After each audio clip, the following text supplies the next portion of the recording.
Entangle is the best first level crowd control spell in D&D 5e. It can quickly swing an encounter in your favor by boosting your party's offensive output while simultaneously decreasing enemies' ability to deal damage. It's nature's magical way of hugging your foes into submission. Available to rangers and druids, Entangle forces all creatures in a 20-foot square to make a strength saving throw.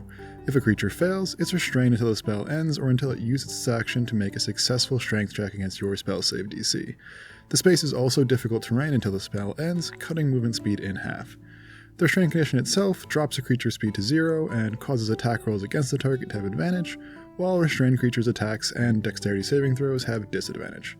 So that's how Entangle works, but how do you use it to maximum effect? Well, the first and most obvious tip for this powerful first level spell is to target big groups of non-ranged enemies. This is where Entangle really shines as you force your foes into a magical game of Twister. Left foot restrained, right hand struggling to break free. Used against large groups of bad guys that have no way of attacking your party at a distance, your party can safely take pot shots, with attack advantage. If they're melee and your party stays away from them, they'll be forced to use their action to try breaking free. Exactly what you want.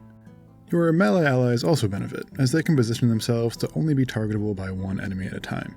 Even if you use Entangle on enemies with range attack options, they'll still have disadvantage on their attack rolls while plants fondle their feet. Not as good as preventing attacks entirely, but still a huge power swing. Enemy spellcasters with saving throw based spells are the least affected by Entangle, but you'll still benefit from attack advantage against them. For the math of how powerful attack advantage and disadvantage are, let's assume you normally have a 65% chance of landing an attack. When enemies are restrained by Entangle, that jumps up to an 88% chance of landing an attack, a 35% DPR increase. And if enemies normally have a 65% chance of landing an attack against you, disadvantage drops that down to a 42% chance. Again, a 35% DPR decrease. This is often more valuable than just plain damage output, especially when an enemy who wastes a turn trying to break free drops their DPR output by 100%. Truly a win-win. Tip number 2 for Entangle is to take advantage of choke points. Entangle's value goes way up the more enemies you're able to hit with it. In big open rooms with foes on all sides, Entangle might not be the best spell to concentrate on. But if you can kite a little bit and maneuver your party to an adjacent room through a doorway, enemies will be forced to follow you, and group up in the process. That's when you hit them with Entangle. Even enemies who pass their saving throw will still have no choice but to suffer the slowed down speed for the entire 20 feet of difficult terrain. That's enough to eat up an entire round of movement, or force an enemy to use the dash action, wasting their turn to prance through a horrible growth of weeds. Tip number 3 for Entangle is to follow up with dexterity saving throw based area of effect spells. Being restrained gives disadvantage on dexterity saving throws, which means that spells like Fireball are much more likely to land on all creatures you successfully restrain with it.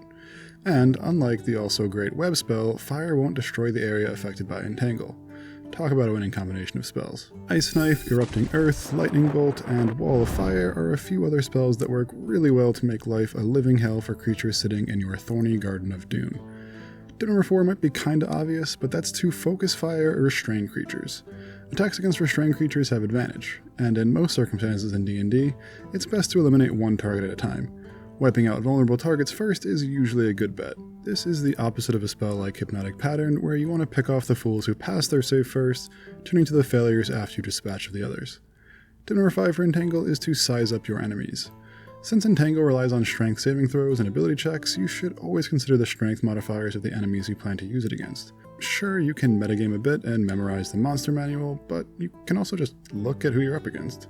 Large creatures tend to be stronger than smaller ones, and big bruiser-type creatures tend to have higher strength mods than weaker spellcasters and archers.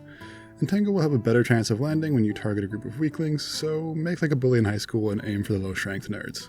Next up is a ranger-specific tip for Entangle, and that's to consider your spell save DC. Rangers with weaker wisdom modifiers should keep in mind that Entangle is less likely to land at higher levels when your spell save DC hasn't scaled as quickly as enemy modifiers. In those cases, a spell that doesn't rely on a saving throw might be more worthy of your concentration.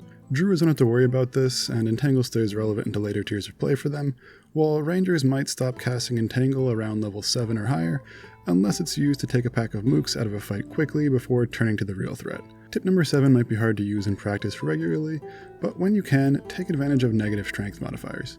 Spells like Bane, Hex, and Bestow Curse can give a target disadvantage on their saving throws and/or skill checks of a certain ability. Strength in this case. Bane is especially good for pairing with Entangle since it can affect multiple creatures. My final tip is another obvious one, and that's to beware of friendly fire. Ranged heavy groups will get more mileage out of Entangle because you don't have to worry about accidentally restraining your allies if they're in range of the spell's effect. Additionally, the difficult terrain might cause tactical issues for one of your allies, so consider how everyone, not just enemies, will be affected by Entangle in the following rounds of combat.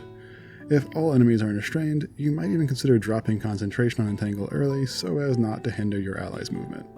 Alright, so that's why Entangle is my favorite first level control spell, along with a few tips for using it effectively. I'd also love to hear your ideas and stories with Entangle in the comments. I'm sure I've missed a few applications. But for now, let's cover the most confusing rules around Entangle. For starters, Entangle cannot target a space in the air. It can only affect the ground. Does this include creatures hovering just above the ground? Does it work in shallow water? Well, that's up to your DM in the specific situation. Ultimately, even the word ground is open to DM interpretation. While we don't have developer input on Entangle specifically, we do have their advice on running Teleportation Circle. In Jeremy Crawford's words, the DM decides how generously to interpret words like ground. Unless we redefine or focus a word, we use it in its idiomatic English sense, knowing that some words are open to a creative interpretation. Saying that a wall is the ground defies the idiomatic meaning of the word ground, but a DM is free to allow bonkers things. So yeah, ask your DM. Rule number 2 is that you can still force a creature's movement while they're entangled, and they remain restrained if they leave the spell's area. The restraining condition brings a creature's movement speed to 0, but that doesn't stop it from being forcibly moved by an effect like Thorn Whip or Thunder Wave. Even if a creature restrained by Entangle is pushed out of its range, they remain restrained. Spells only do what they say, and Entangle never says that the restraint effect only lasts as long as a creature remains in range of the original spell. This is another difference between Entangle and Web. A webbed creature that's forced out of the web instantly becomes unrestrained. The only conditions for ending the restraint effect of Entangle are 1. A successful strength check, and 2. The spell ending. So go ahead and shove those entangled nerds as you please. The plants won't stop funneling their feet if you do. Rule number 3 is that Entangle does not require existing plants. Nothing in the spell's description indicates that you need to have plant life present to cast it, so you don't. It's not like plant growth. In fact, Entangle doesn't require specific ground material at all. Metal, stone, sand, ice, the floor of a ship, whatever. All these things should allow for Entangle to work. The spell doesn't require an actually suitable surface in which plants could grow, like soil. It's not like mold earth, which requires a specific material to target. So those are my best uses and rules interpretations of the Entangle spell. By now you probably already know my answer to this question, but let's finish up by asking, is Entangle a good spell? Yes. Yes it is. Entangle is an incredibly good spell in 5e. In fact, it's my pick for the best first level control spell in the game. A 20 square foot area of effect is pretty big, and the restrain condition is very powerful. So powerful in fact that the only other first level spells that restrain, Ensnaring Strike and Snare, are both single target spells. The potential to affect 16 total creatures, unlikely but technically possible, with Entangle is just bonkers. Even if you just hit 3 enemies, you're getting huge utility for a single spell cast. That's at least a few rounds of attack advantage against those targets and disadvantage attacks coming from them. It might even eat up a couple of enemies' entire turns trying and failing to break free. Even if they succeed and waste an action, that's still a win for you. Many spells allow for automatic saving throws to be made at the start or end of an affected creature's turn without using an action. The fact that an enemy has to choose to blow their action breaking free or make a weaker attack is exactly the type of rock in a hard place situation you want to put enemies in. Finally, Entangle scales incredibly well as you progress through a campaign. Your spell save DC will naturally rise, and the restraint condition remains powerful against creatures of any level. And the fact that you never have to upcast Entangle means that you're getting an equally good effect for a spell slot that becomes cheaper and cheaper to expend as you level up. Thanks so much for watching. If you found this guide on Entangle helpful, please give it a like and consider subscribing to see more like this in the future. It's a massive help for small YouTubers like me. If you have any stories about using Entangle in your own Dungeons & Dragons game, or questions about the spell's rules, please share them in the comments below. And if you'd like to check out more of my spell guides in blog form, check out my website, dndlounge.com.